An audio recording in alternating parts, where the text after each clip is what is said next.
A Souza Produções convida você a se tornar um patrocinador. Semeie no nosso ministério. Com a sua oferta poderemos produzir muito mais vídeos. Este é um ministério independente e, por isso, precisa da sua participação. Inscreva-se no canal e compartilhe os vídeos. Seja um multiplicador desta visão.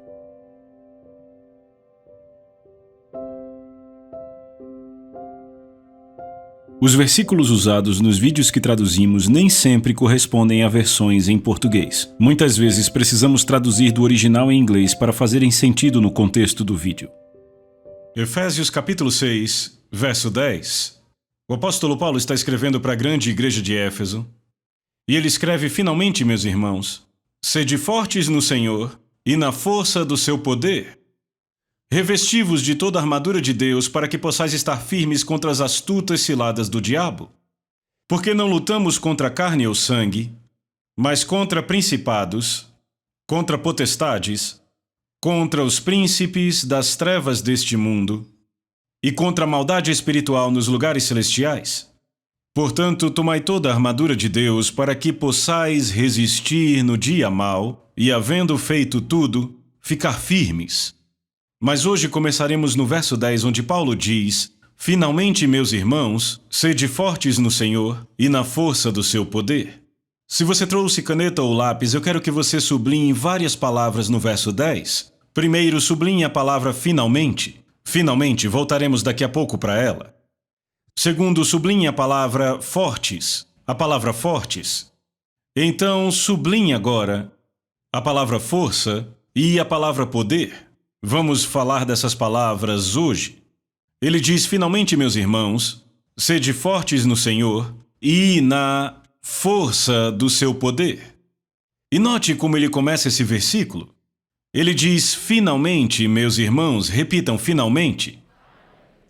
Essa palavra finalmente é uma das palavras mais impressionantes em todo o livro de Efésios. Você diz: irmão Rick, impressionante por quê? É impressionante porque ele usa essa palavra finalmente no final do livro, no capítulo 6. E você diz: mas não é aí onde a palavra finalmente deveria estar?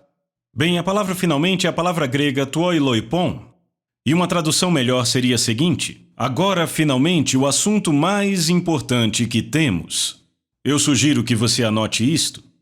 Agora, finalmente, o assunto mais importante que temos. E, de fato, há uma ênfase nesta palavra. É como se ele dissesse: se vocês não forem lembrar de mais nada que eu escrevi na minha carta, eu quero que lembrem disto, então eu guardei para o final, para que isso fique na sua memória. Finalmente, agora, o assunto mais importante que temos. E você diz: irmão Rick, por que isso é impressionante? Porque, quando você estuda o livro de Efésios, o livro de Efésios contém alguns dos conceitos teológicos mais poderosos e profundos de todo o Novo Testamento. Por exemplo, em Efésios capítulo 1, o apóstolo Paulo escreve sobre eleição. Ele escreve sobre predestinação. Ele escreve sobre adoção. Estas três palavras apenas são o próprio fundamento no qual a nossa fé cristã é edificada. Somos eleitos, somos escolhidos, predestinados, somos adotados. Estas são verdades muito poderosas. Agora, o que é impressionante para mim é que Paulo escreveu o livro de Efésios, mas ele nunca parou para ensinar sobre nenhum destes termos. Veja, ele estava escrevendo para a igreja de Éfeso. A igreja de Éfeso era a maior de todas as igrejas, era uma igreja maravilhosa. O apóstolo Paulo foi o fundador da igreja. Sabemos que Timóteo foi o pastor da igreja. O apóstolo João foi membro desta igreja. E até mesmo Maria, a mãe de Jesus, era membra da igreja de Éfeso. Agora, para quantos aqui isto é uma novidade? Lembra quando Jesus estava morrendo na cruz? E ele olhou para sua mãe e olhou para João. E ele disse a João: eis aí a tua mãe. E naquele momento, Jesus confiou o cuidado de Maria nas mãos do apóstolo João. Agora, quando você pensa que naquele momento, Jesus estava carregando o pecado do mundo e as doenças da humanidade no seu espírito e na sua carne. Ainda assim, quando ele olha e vê a sua mãe ali parada, Jesus estava pensando sobre quem iria cuidar da sua mãe. É algo maravilhoso para mim, que naquele momento, enquanto carregava nosso pecado, ele estava pensando em sua mãe. Isso me diz que temos uma responsabilidade de cuidar dos nossos pais. E ele confiou o cuidado de Maria nas mãos do apóstolo João. E a história nos conta que anos depois, quando João se mudou para o norte, para a igreja de Éfeso, ele levou consigo Maria, a mãe de Jesus. E hoje, se você for à antiga cidade de Éfeso, vão te levar a uma casa e vão te dizer: foi aqui que o apóstolo João viveu com Maria, a mãe de Jesus. Então até Maria era membra da igreja de Éfeso. Então a igreja foi fundada por Paulo, pastoreada por Timóteo.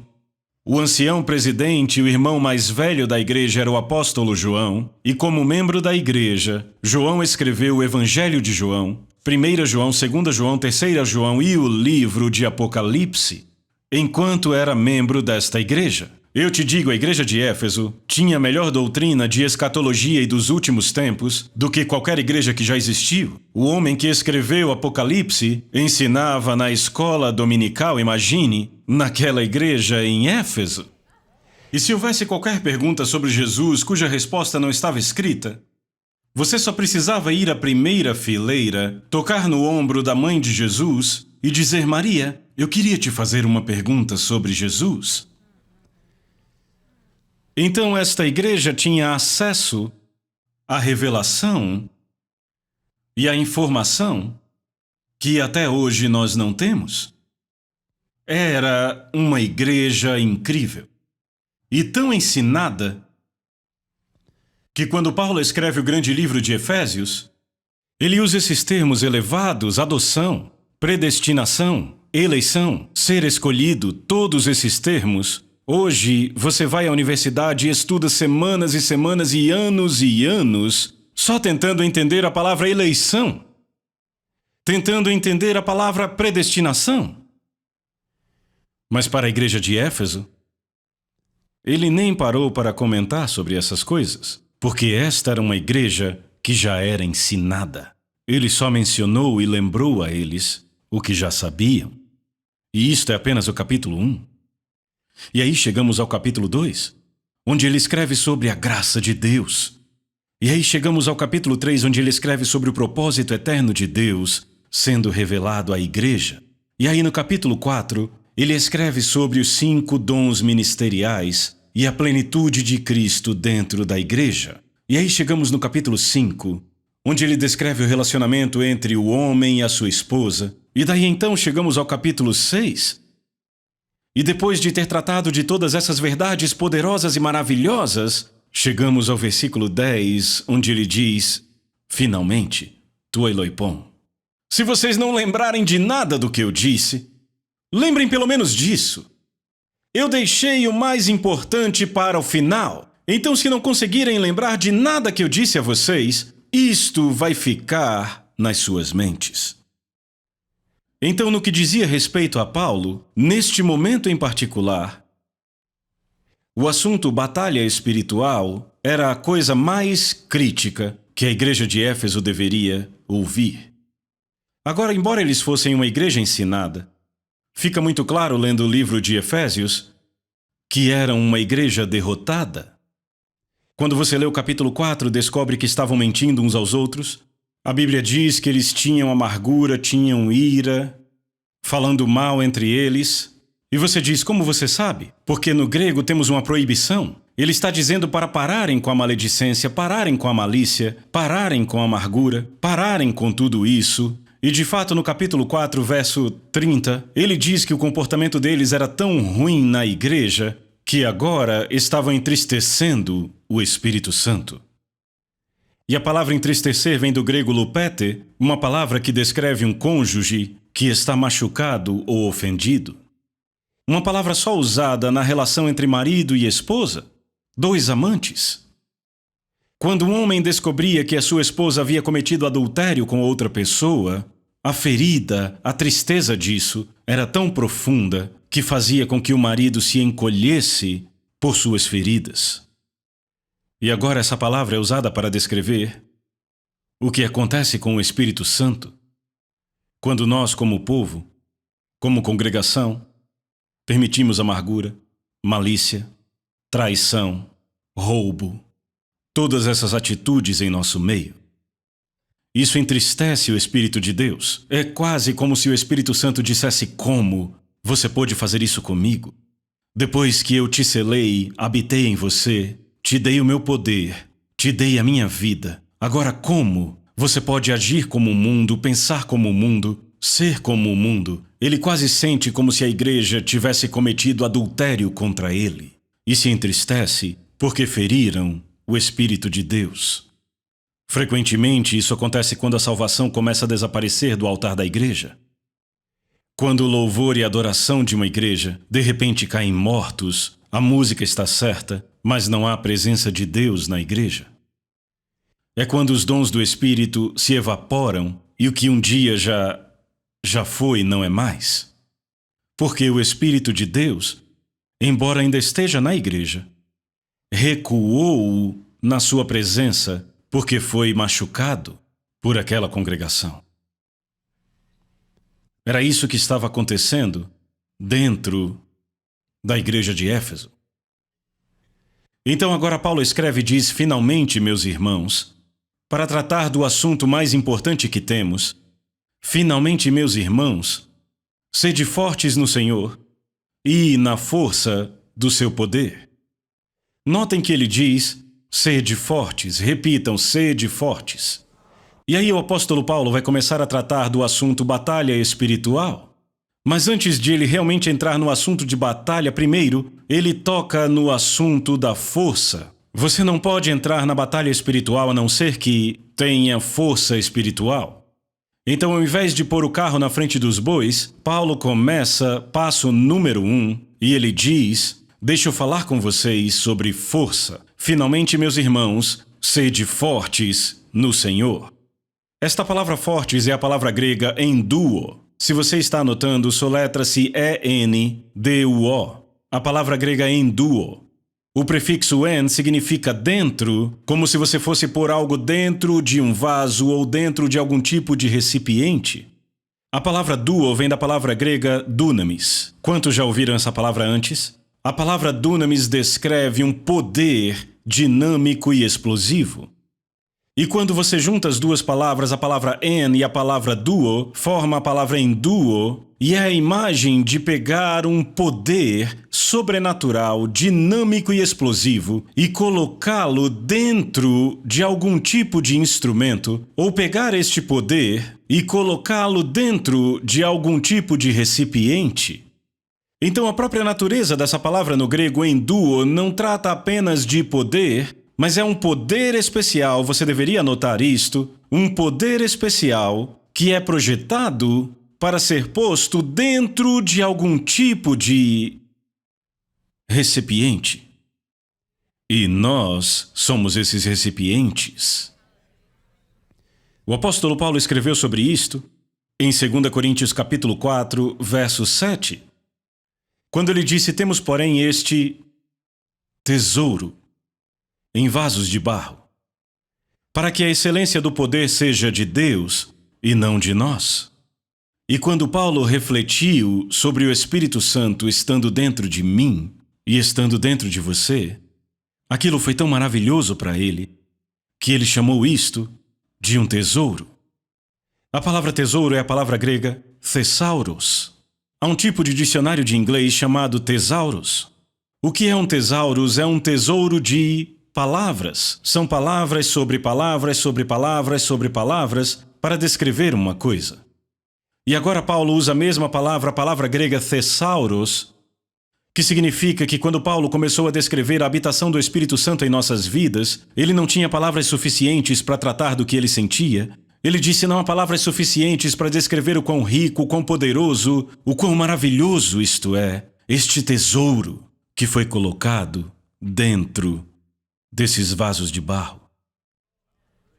Agora, se você conhece algo sobre o mundo antigo, sabe que quando os antigos morriam, eles punham os seus tesouros em câmaras de tesouros.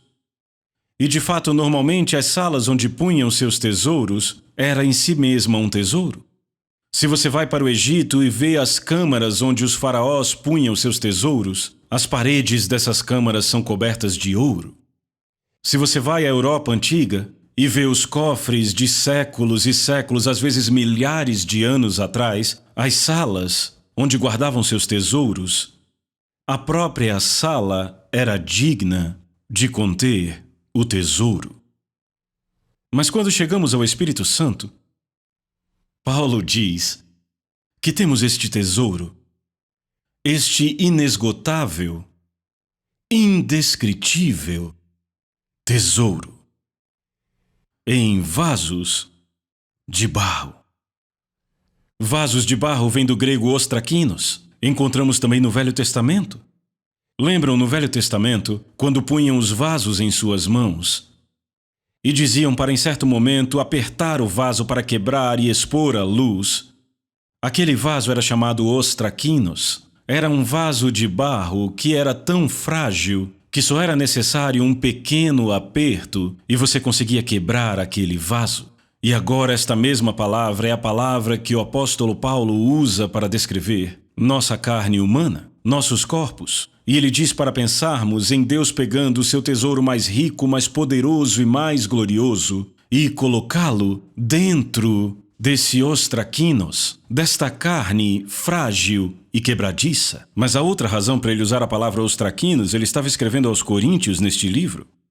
E na cidade de Corinto havia uma fábrica de vasos que era famosa em todo o mundo. E ela era famosa porque ela fazia belos vasos baratos. Belos vasos baratos. Se você olhava para eles, pareciam caros, mas por baixo da pintura, por baixo dos cosméticos, era apenas um vaso bem barato. E as pessoas amavam esses vasos, porque se você quebrava, era muito fácil de substituir. E produziam estes vasos na cidade de Corinto. Então, quando Paulo diz, temos este tesouro em vasos de barro, está enviando uma mensagem à igreja de Corinto que eles conseguem entender, eles faziam esses vasos baratos, e agora Paulo diz, nós, nossa carne, nossos corpos humanos, nós somos como esses vasos baratos. Somos feitos de pó. Podemos usar roupas bonitas e bons cosméticos, mas quando se remove toda essa cosmética, somos feitos do mesmo material barato. Então pense nisso, debaixo de tudo que é cosmético, dentro deste corpo feito de pó, Deus colocou o seu incrível tesouro. Você não se alegra com isto? Mas agora ele diz, sede fortes. A palavra enduo, uma força projetada para ser posta dentro de nós.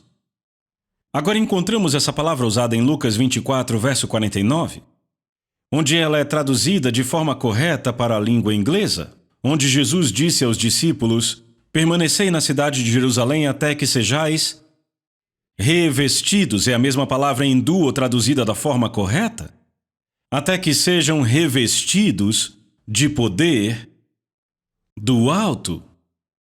Agora deixa eu te dar um pouco de história para essa palavra enduo, porque há um elemento aí que é muito estranho. Esta palavra enduo, em um dos seus usos mais antigos, era usada por uma bruxa. Era uma palavra sobrenatural. E uma garotinha bem feia ia se encontrar com a bruxa. E ela dizia à bruxa, há algo que você possa fazer por mim? Há algum feitiço que você possa jogar sobre mim para me mudar? E o registro mais antigo que temos da palavra enduo é de uma bruxa balançando suas mãos e lançando um feitiço sobre esta garota. E esse feitiço era chamado de um dote. Aquela garota tornou-se dotada. E quando aquela garota abriu seus olhos, ela tinha sido magicamente, sobrenaturalmente, transformada. Agora, se você pensa no que aconteceu em Atos 2, foi precisamente o que aconteceu. Antes de Atos capítulo 2, a Bíblia nos diz que os discípulos estavam se escondendo com medo a portas fechadas no cenáculo. Homens cheios de medo, perguntas, dúvidas. E então Atos capítulo 2, verso 1 diz que estavam todos reunidos no mesmo lugar e de repente veio do céu um som como de um vento impetuoso e encheu toda a casa onde estavam assentados. E apareceram distribuídas entre eles línguas como de fogo e passaram a falar em outras línguas segundo o Espírito lhes concedia que falassem. E quando o poder de Deus veio para dentro deles, e quando o poder de Deus veio sobre eles, foi quase como se Deus tivesse entrado na vida deles como mago mestre. E Deus jogou um feitiço do Espírito Santo sobre a igreja antiga. E aqueles homens que antes eram cheios de medo, hesitações e dúvidas, quando o poder de Deus veio sobre eles, eles foram instantaneamente transformados. Eles saíram de trás daquelas portas. O mundo era o mesmo, a oposição era a mesma, mas eles não eram os mesmos. Algo tinha vindo sobre eles, que mudou a perspectiva que tinham de si mesmos e do mundo ao seu redor. Foi o poder de Deus que veio como num feitiço, para usar o nosso exemplo. Quantos aqui lembram quando foram batizados no Espírito Santo? Não foi como se tivessem recebido um feitiço divino. Eu lembro quando eu fui batizado no Espírito Santo, de repente eu passei a acreditar que não havia nada que eu não conseguisse fazer. Eu acreditava que eu podia expulsar demônios, eu acreditava que eu podia fazer qualquer coisa e eu tentei. O que aconteceu comigo? Eu fui tomado por uma força divina, um poder divino, que mudou a minha perspectiva de quem eu era, mudou a minha perspectiva do que eu podia fazer. Eu fiquei sob o que eu chamo de o feitiço de Deus. É o sentido de enduo. Também é interessante que esta palavra enduo é encontrada em Romanos, capítulo 4, onde ele descreve a fé de Abraão.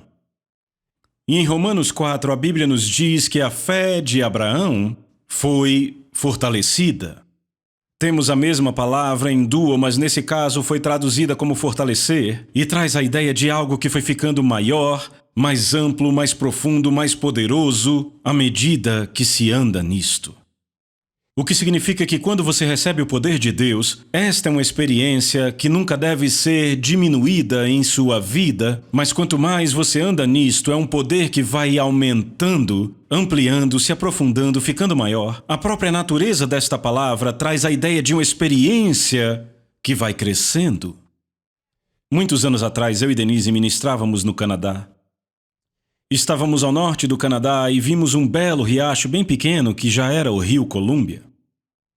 Era tão pequeno que dava para saltar, a água cristalina, dava para ver as pedras por baixo das bolhas enquanto a água corria. E eu lembro daquele rio quando chegamos em Portland, Oregon. E em Portland, Oregon também era o Rio Columbia. Mas quando chegamos em Portland, Oregon, ele era tão enorme que não dava nem para atravessar a nado aquele rio. Era tão poderoso que atravessava as margens firmes que formam a fronteira com Washington, lá em Oregon. E o rio cortava a fronteira, sendo um dos maiores rios ao norte do continente americano. Quando eu vi aquele rio, eu pensei naquele riachinho cheio de bolhas que vi no Canadá, que também era o Rio Columbia, que já havia se transformado naquela enorme massa de água.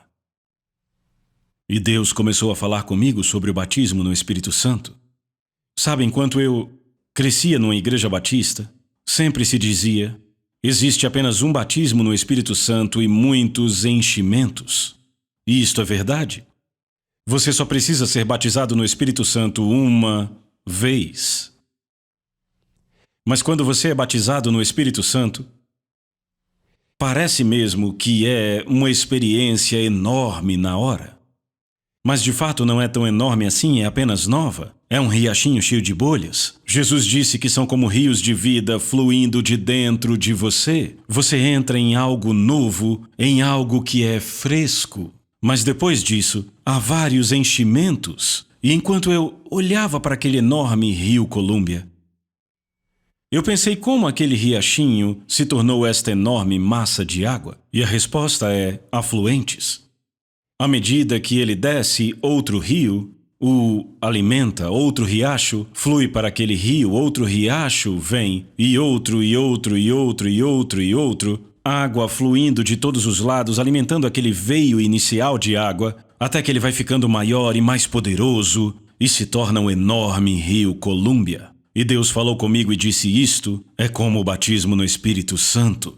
Você tem o seu começo, mas então há outro enchimento e outro, e outro, e outro, e outro, e outro. Nunca diminui, só vai ficando maior e vai ficando mais profundo. E ele acaba te carregando para o oceano. Bem, eles foram cheios do Espírito Santo em Atos 2. Mas sabe, no tempo entre o capítulo 2 e o capítulo 4, a Bíblia nos diz que Pedro e João foram cheios de novo com o Espírito Santo apenas 2 capítulos depois. Diz Pedro e João sendo cheios do Espírito Santo, no grego diz agora, nesse exato momento, é um novo enchimento. Já tinham sido cheios em Atos 2, agora no capítulo 4 estavam recebendo um novo enchimento do Espírito Santo. Aquela experiência na vida deles já estava crescendo, e deve crescer na minha vida e deve crescer na sua. Este é o tipo de poder que recebemos. Então ele diz, finalmente, meus irmãos, sede fortes no Senhor. Agora anote aí. No grego é o que chamamos de caso locativo. E isto é muito importante. Significa que este poder só pode ser encontrado em um lugar. É encontrado onde? No Senhor. Este poder só pode ser encontrado no Senhor. Livros podem te direcionar ao poder, áudios podem te direcionar ao poder, mas o poder em si não pode ser encontrado num livro ou num áudio, só pode ser encontrado em um lugar. Ele reside no Senhor. Agora temos boas notícias. Efésios capítulo 1 nos diz 7 vezes que nós estamos em Cristo, o que também é o caso locativo. Isto é glorioso. Isto quer dizer que uma vez estando nele, estará eternamente atrelado a ele. Ele é o endereço onde você vive para o resto da sua vida. Você é colocado nele e agora ele é a sua identidade. Ele é o seu lugar de habitação. E 7 vezes. Em Efésios capítulo 1, Paulo diz que estamos em Cristo, nele, em Cristo, nele, em Cristo, nele, nele. Estamos atrelados à pessoa de Jesus Cristo. E agora, de acordo com Efésios 6:10, o poder também está contido apenas na pessoa de Jesus Cristo. O que significa, tecnicamente, que estamos vivendo no poder. Estamos em Cristo. O poder está em Cristo.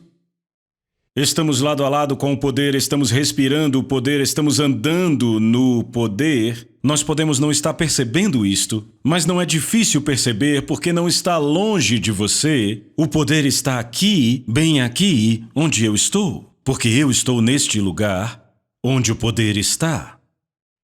Muitos anos atrás, eu e Denise estávamos no encontro e eu preguei sobre o batismo no Espírito Santo, chamando pessoas à frente para serem cheias do Espírito Santo. Uma fila enorme cheia de pessoas. Era uma igreja pentecostal tradicional e eu desci do púlpito para ministrar o batismo no Espírito Santo. E o pastor disse, irmão Rick, se você não se importar, eu vou ministrar o batismo e você fica ao meu lado vendo. E eu vi aquelas pessoas se ajoelhando e começando a chorar, e clamar, e gemer, e chorar. E eu disse ao pastor, psst, há quanto tempo essas pessoas estão orando para ser batizadas no Espírito? Ele disse 25 anos. Eu disse, e quanto aquelas outras pessoas? Ele disse, essa aqui é nova, ela está orando só há 3 meses. Ele disse, essa aqui já ora há 16 anos. E ele disse, sabe, é para permanecer. E eu fiquei olhando aquelas pessoas preciosas, pegando uma obra da graça e transformando numa obra da carne, se autoflagelando, chorando, implorando, de alguma forma, tentando provar a Deus que eram sinceras o suficiente para receber. aquele poder divino. Eu disse, pastor, você se incomodaria de sair do caminho? Cada uma daquelas pessoas foi batizada no Espírito Santo. Eu disse, vamos parar com isso. Eu não quero mais ninguém chorando, todo mundo se levantando e começando a orar em línguas. Sabe, estamos cercados pelo poder. Agora, eu não sei quanto ao pastor Mike e Barbara, mas quando se é um pastor ou quando se é um ministro, assim como vocês, você tem várias oportunidades para perder sua paz no caminho para a igreja. E se você ainda tiver sua paz ao chegar na igreja, haverá muitas oportunidades para perdê-la na igreja. Especialmente o pastor que espera que façam tudo certo, e você chega lá e as pessoas falharam no que você disse para fazerem, e você é tentado a pensar que sua igreja é uma farsa. Eu já tive domingos horríveis na Rússia. Teve um domingo que eu estava pregando, eu fiquei com tanta raiva da igreja que eu chutei as cadeiras da primeira fileira. Na frente deles. Mas tantas vezes, você chega na igreja, pronto para pregar, mas algo acontece e rouba sua alegria e na hora de pregar você não está com vontade de pregar. Mas quando você sobe naquele púlpito, você não tem escolha. E embora você não esteja cheio de acordo com a carne, este poder não está longe. Se você se inclinar e respirar, já o tem. Porque você está nele o tempo todo. Você não precisa parar e dizer, com licença, eu vou ali na sala de oração até orar e ficar pronto. Tudo o que você tem que fazer é pegar este poder, porque você já está nele o tempo todo. Estamos em Cristo. O poder está em Cristo. Este poder está no Senhor. Você pode abraçá-lo no seu escritório, abraçá-lo no seu carro. Não importa onde você está, você pode pegar este poder. Porque você está nele o tempo todo, você não sai deste poder. Você pode não perceber, mas está nele o tempo todo. Agora note que ele diz, sede fortes no Senhor e na força do seu poder. Na tradução em inglês, a palavra força é traduzida como poder, e há uma diferença entre essas duas palavras aí. Sede fortes no Senhor e na força do seu poder. Esta palavra força em inglês, poder, é a palavra grega kratos. Esta palavra kratos no Novo Testamento sempre retrata o que eu chamo de poder demonstrado, exibido e visível. Poder demonstrado e exibido. Não é um poder teórico no qual você acredita, é um poder que pode ser visto com seus olhos. É um poder demonstrado, um poder real. Efésios capítulo 1 usa a palavra kratos para descrever o tipo de poder presente que ressuscitou Jesus dos mortos. Aquele foi um poder real. E se você tivesse estado lá, veria que não foi um exercício mental ou uma crença teológica, você seria chacoalhado por este poder. Você teria visto aquele poder. Foi um poder exibido e demonstrado. E agora Paulo está nos dizendo que quando recebemos o batismo no Espírito Santo, este revestimento nos coloca em outra categoria de um poder demonstrado, exibido.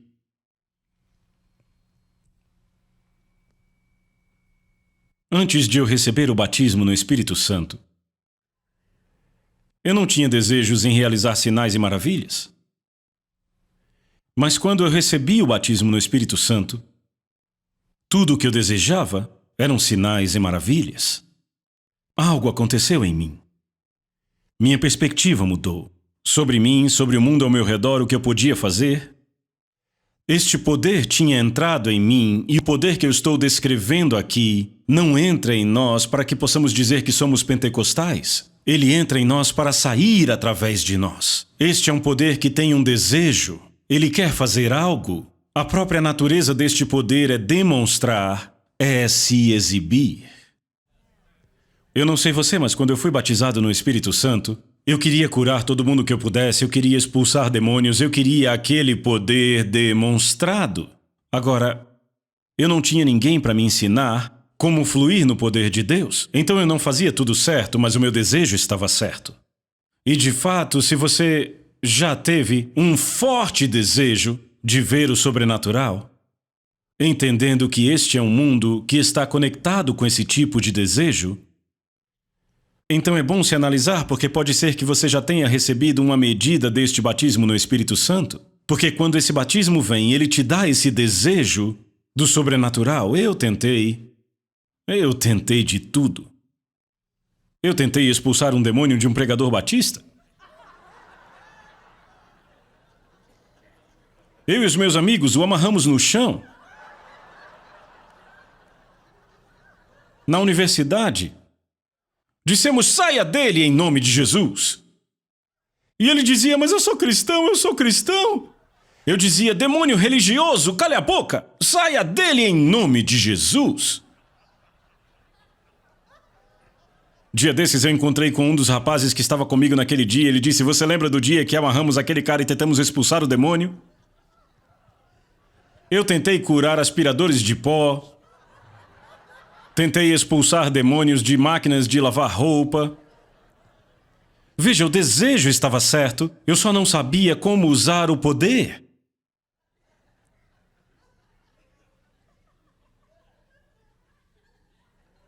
Eu lembro que eu estudava na universidade, não tinha muito dinheiro, e eu tinha um velho Valiant 76. Que carro, hein? E a roda dianteira direita daquele carro estava travando. Tinha algo errado com ela. Com meu grande discernimento, eu discerni que era uma manifestação demoníaca naquela roda. Eu não tinha muito dinheiro e o diabo queria que eu gastasse o que eu tinha, tentando consertar aquela roda. Então eu decidi que eu ia expulsar o demônio daquela roda. Eu tinha um amigo em outro dormitório que estava estudando num seminário católico. Eu liguei para ele e eu disse, vem aqui, você já viu um exorcismo na vida real? Ele disse, não, mas eu sempre quis ver um. Agora, claro, ele achou que seria com outra pessoa. Então ele chegou e disse, e aí? Eu disse, tem um demônio no meu carro. Ele disse, o que você vai fazer? Eu disse, entra no carro, vamos expulsar esse demônio da roda. Então entramos no carro, fomos para a rodovia 9, sentido Oklahoma. Eu assumi o volante, acelerei a toda, eu descasquei naquela estrada. Tinha uma coisa muito errada com aquela roda. O carro começou a puxar para a direita e começou a soltar parafusos. E então, dentro do carro começou a se encher de fumaça. E eu só fazia gritar, saia dessa roda em nome de Jesus! Sai dessa roda em nome de Jesus! E eu olhei para minha direita, e o meu amigo católico, diante de Deus, eu estou contando a verdade, ficou de joelhos e rezava, Ave Maria, Mãe de Deus, bendita sois vós entre as mulheres.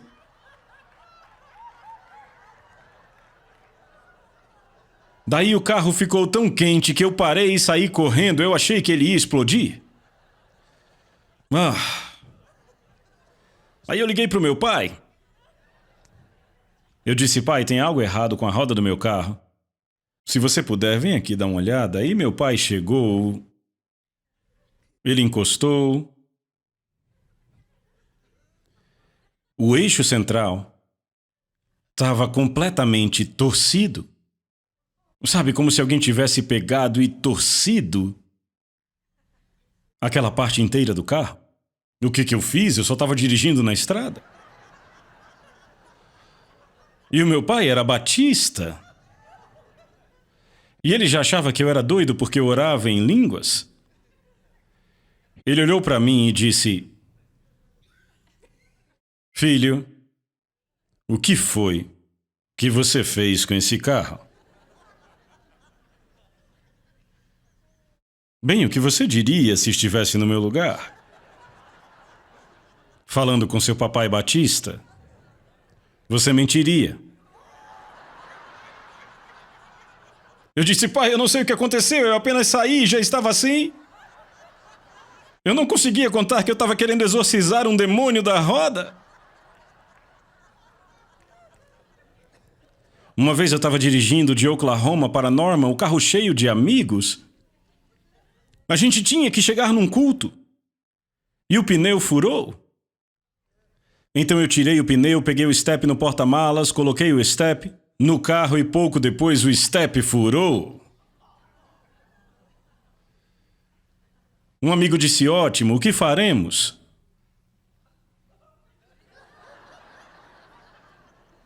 Eu disse: voz de pequena fé.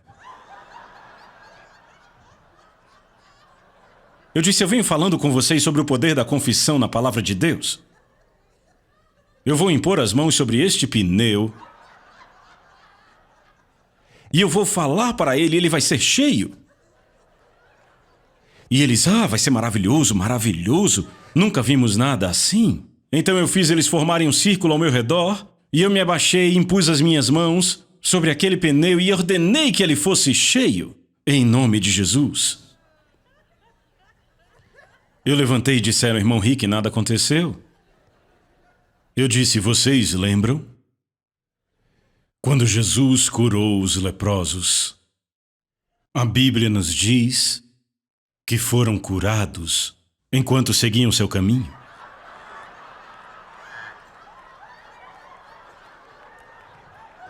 Esse pneu será cheio enquanto dirigimos. Eu estraguei meu carro de novo, mas eu estava tentando. Eu sabia que eu estava enfeitiçado. Ver minha perspectiva havia mudado. E meu desejo estava certo. Alguém só tinha que me ensinar que esse tipo de poder não era para máquinas de lavar. Não era para expulsar demônios de microfones. Era para expulsar demônios de pessoas e ver corpos sendo curados. E eu aprendi como me mover nesse poder, mas o desejo estava certo. E de fato, quando eu vejo uma pessoa jovem fazendo coisas tolas, engraçadas, ridículas, quando é cheio do Espírito Santo, isso não me incomoda, eu me lembro de mim. Isso me diz que essas pessoas de fato foram batizadas no Espírito Santo. Algo está acontecendo com essas pessoas porque não são mais quem costumavam ser. Hoje estamos em outro nível onde vemos sinais e maravilhas. Vemos milagres maravilhosos em nosso ministério, Denise e eu. Temos visto grandes sinais e maravilhas. Vimos pessoas paralíticas há 19 anos se levantarem e andarem. Vimos mortos ressuscitando. Depois que nosso time de oração orou por uma garotinha que se afogou. Ressuscitar. 2 delas tinham se afogado num rio. Eles as tiraram, as levaram para o hospital, colocaram-nas em respiradores para que elas respirassem embora estivessem mortas. Uma família ligou para a feiticeira local, pediu que ela fizesse o que pudesse fazer e depois de 30 dias, enterraram a garotinha. Mas o nosso time continuou ministrando para outra garotinha que estava com morte cerebral. Continuaram falando a palavra de Deus para ela, liberando o poder de Deus para ela. O médico disse: estão perdendo tempo. E finalmente o pai disse: desliguem a máquina. Desligaram a máquina, mas ela continuou respirando, e respirando, e respirando. E finalmente, um dia aquela garota com morte cerebral acordou e disse: onde eu estou, o que estou fazendo aqui? E hoje ela tira as melhores notas na escola dela. Ela estava morta.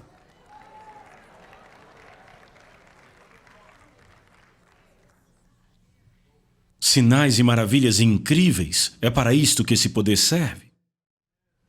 Mas então por quê? Por que uma pessoa batizada no Espírito Santo? Por que esta pessoa consegue se mover neste reino, onde sinais e maravilhas acontecem? Isso nos leva à próxima palavra, poder. Sede fortes no Senhor e na força, Kratos, o poder exibido e demonstrado do seu poder. E estamos falando do poder de quem? Do nosso ou O poder dele é o poder de Deus. E essa palavra poder vem do grego skouos. A palavra skouos seria melhor traduzida como um homem poderoso. Descreve uma pessoa com poder ou uma pessoa com músculos. Usaríamos essa palavra para descrever um fisiculturista, alguém como Phil Heath ou alguém como Arnold Schwarzenegger, alguém que é bombado, cheio de músculos. E aí essa palavra poder é usada se referindo a Deus. E de acordo com essa palavra, se pudéssemos ver no reino do Espírito, vendo o poderoso braço de Deus, nós veríamos um braço como ninguém jamais viu.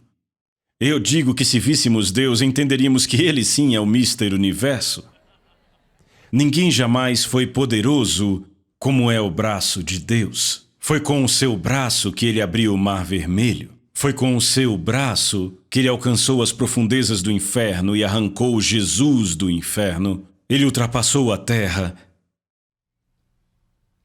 E isso é importante. Você já notou?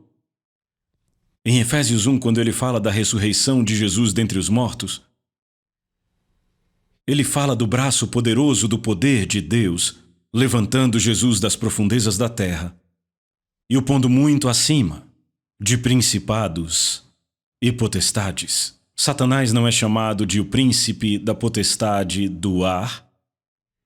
Veja, ressuscitar Jesus a partir do inferno, reconectá-lo com o seu corpo, fazendo com que seu corpo morto fosse vivificado de volta à vida. Esta foi apenas a primeira parte da ressurreição. Quando Satanás viu o que estava acontecendo, o príncipe da potestade do ar invocou toda a autoridade maligna que ele tinha para impedir a exaltação de Jesus nos céus. Mas foi o poderoso braço de Deus que o levantou das profundezas e do lodo, acima dos principados e potestades que enchiam o cosmos, e Jesus foi elevado acima de todos eles.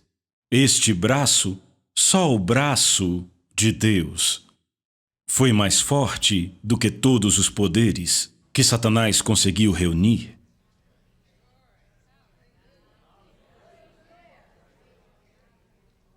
Agora, quando recebemos o poder de Deus, a Bíblia diz: sede fortes no Senhor e na força do seu poder, seus músculos. Uma tradução diz: a força demonstrada, ou a demonstração da força que vem do seu poder. O que significa que, de alguma forma que não conseguimos entender, quando fomos batizados no Espírito Santo, de alguma forma no Espírito, nós, meros seres humanos, fomos divinamente conectados ao grande braço de Deus. De forma que quando oramos em nome de Jesus, este nome faz com que o poderoso braço de Deus seja ativado, e quando este braço se move, coisas mudam no natural. É a isto que estamos conectados. Ele diz: sede fortes no Senhor e na força do seu poder. Agora veja o próximo versículo. O que diz o próximo versículo? Revestivos de toda a armadura de Deus. Veem essa expressão revestivos? Esta expressão revestivos é a mesma palavra em duo. A mesma palavra traduzida como fortes no versículo 10. Só que aqui é traduzida como revestivos. O que nos diz que quando o poder vem para nós, ele vem de uma forma crua. Mas quando esse poder nos enche, quando esse poder vem sobre nós, o poder começa a nos equipar. O poder começa a pôr algo sobre nós. Ele começa a nos vestir da cabeça aos pés com armas espirituais. Revestivos de toda a armadura. Notem, não é metade da armadura, mas o quê? Toda a armadura. Havia 7 peças da armadura. Havia o cinturão, havia a couraça, os sapatos da paz, que na verdade não eram muito pacíficos, eu posso dizer que eram bem matadores. Eram sapatos com cravos embaixo deles. Cravos embaixo. Eram sapatos bem mortais.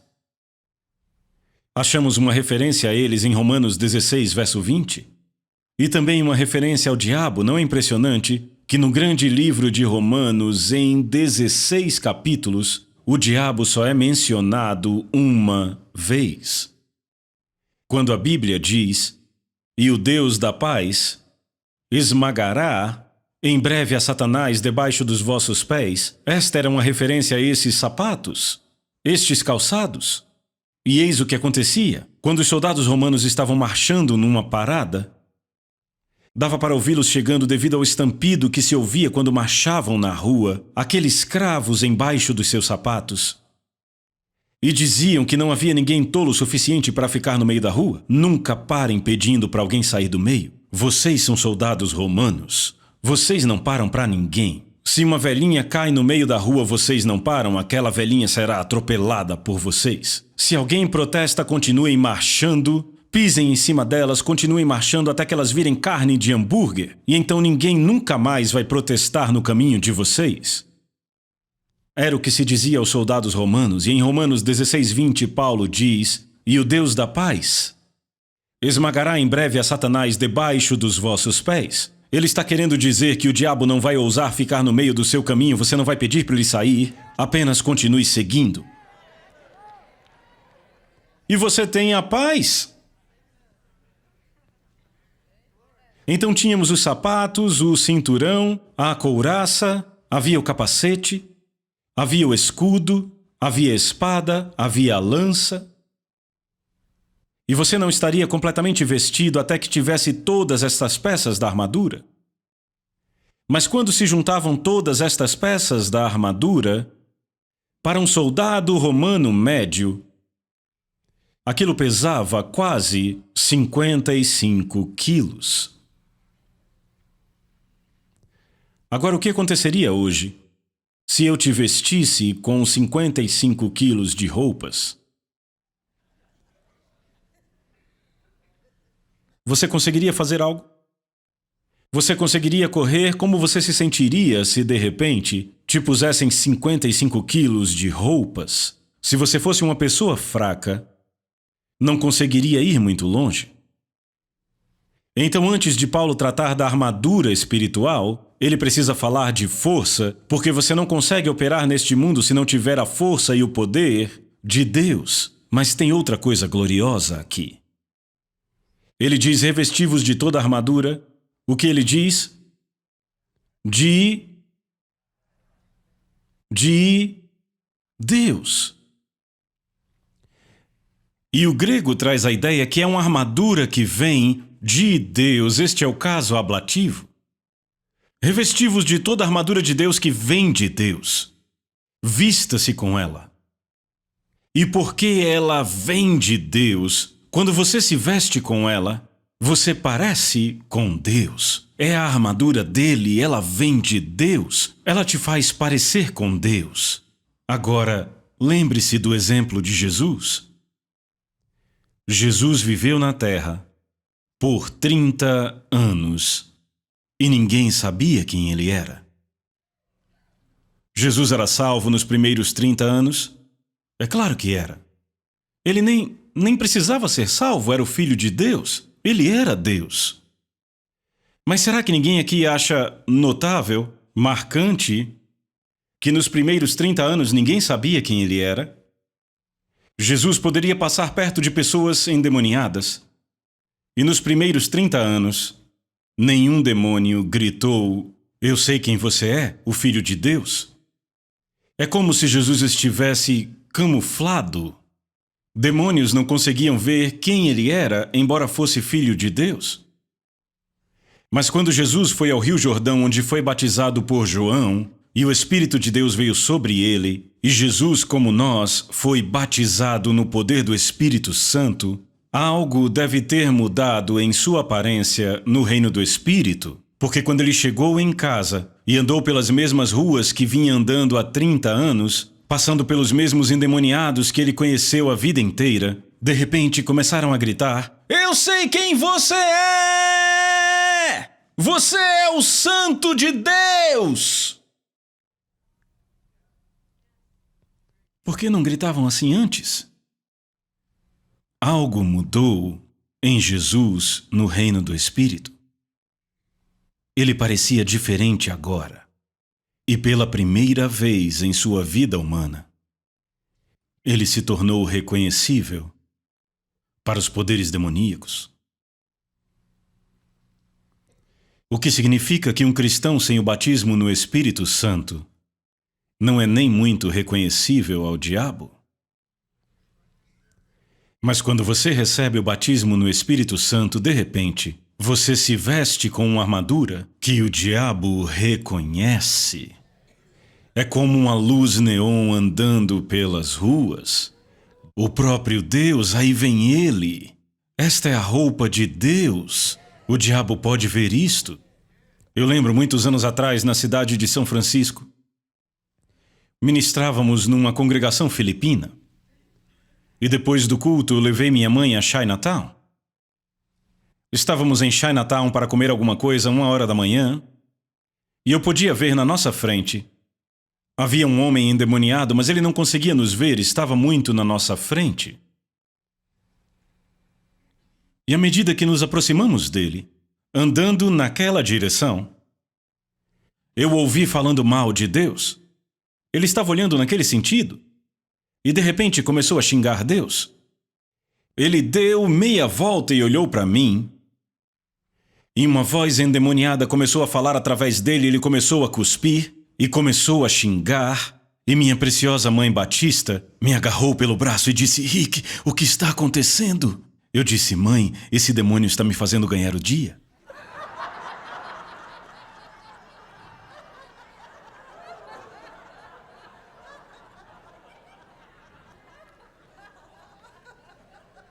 Lembram de Atos 19, os 7 filhos de Seva tentando expulsar o demônio do homem? E lembram o que o demônio disse? Jesus eu conheço. E Paulo eu conheço. Sabe, é maravilhoso quando o inferno sabe o seu nome.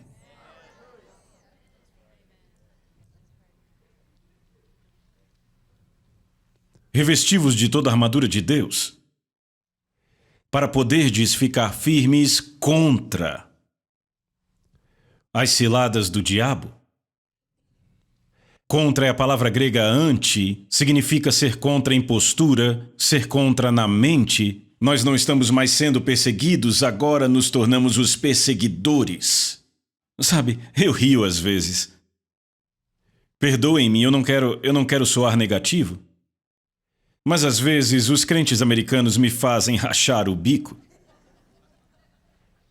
Eles dizem: o mundo está pior do que nunca. Cada vez mais cheio de trevas lá fora.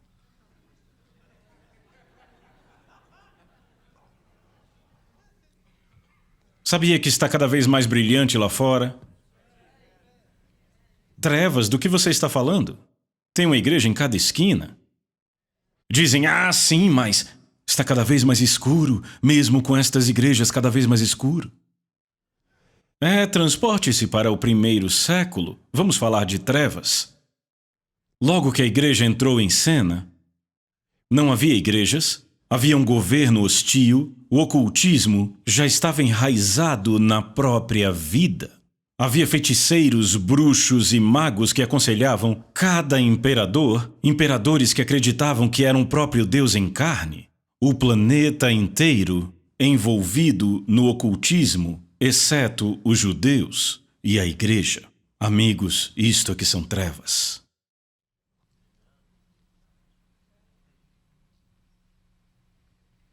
João 1,5 diz: a luz brilhou nas trevas, e as trevas não compreenderam. É isso que diz a versão King James. O grego diz: a luz brilhou nas trevas, e as trevas não conseguiram catalambano a luz. Catalambano significa deter, derrubar, impedir e destruir. Uma tradução melhor seria: a luz brilhou nas trevas, e nestas trevas não havia poder ou autoridade suficientes para deter a luz, para impedi-la, para pará-la ou para destruí-la. Esta foi uma luz invencível. É isto que temos. Por isso estamos aqui hoje. Há 2000 anos o Evangelho tem sido exposto, e hoje a luz do Evangelho tem brilhado mais do que jamais brilhou. Porque as trevas não têm o poder para apagar a luz. A boa notícia é que Efésios capítulo 5 diz que somos filhos da luz. Esta luz está em nós, ou seja, as trevas não podem nos derrubar, não podem nos deter, não podem apagar a nossa luz, porque aquela mesma luz está em nós, maior é o que está em mim do que o que está no mundo. E agora, ao invés de sermos os que são perseguidos, nós permanecemos firmes contra as ciladas do inimigo. Sim, o diabo é real. É bom acreditar que ele existe. Mas ele é um inimigo derrotado. E o que você crê a respeito dele é muito importante. Alguns ensinos sobre batalha espiritual prejudicam, porque eles tornam o diabo grande demais. Você vai a algumas igrejas e eles cantam mais sobre o diabo do que sobre Deus. Ele é um inimigo derrotado. Jesus o despojou. Jesus o despojou. Quando eu penso no diabo, eu não penso nele com muita frequência. Não penso mesmo, sabe, o pastor Mike diz que eu me movo com autoridade apostólica e eu creio nisso. Estamos fazendo coisas que outros não conseguiram por causa da unção que está sobre nossas vidas. E eu quero que você saiba, eu não penso muito no diabo. Ele não é digno dos meus pensamentos. Ele não é um problema. Eu só preciso de sabedoria de Deus para fazer o que eu tenho que fazer. O diabo vai sair do meu caminho. Eu não me preocupo com ele. Ele é um inimigo derrotado. Eu só preciso andar com Deus e fazer o que é certo. E o diabo não será um problema grande para mim. Nem para você. Dê um grande amém. A gente é que persegue ele. Permaneça firme contra as ciladas do diabo. 12. Porque nossa luta não é contra o sangue e a carne, mas contra principados, contra potestades, contra os dominadores deste mundo tenebroso, contra as forças espirituais do mal nas regiões celestes. Sabe, Paulo não ignorava o fato de que há o diabo, ele sabia disso. Ele sabia que o diabo é altamente organizado. Mas ele também sabia que temos mais do que o diabo tem e que se formos mais organizados do que o diabo, não sobrará nada do diabo para sequer uma luta. E era sobre isso que eu gostaria de falar. Você aprendeu algo hoje? Aleluia! A Soso Produções convida você a se tornar um patrocinador.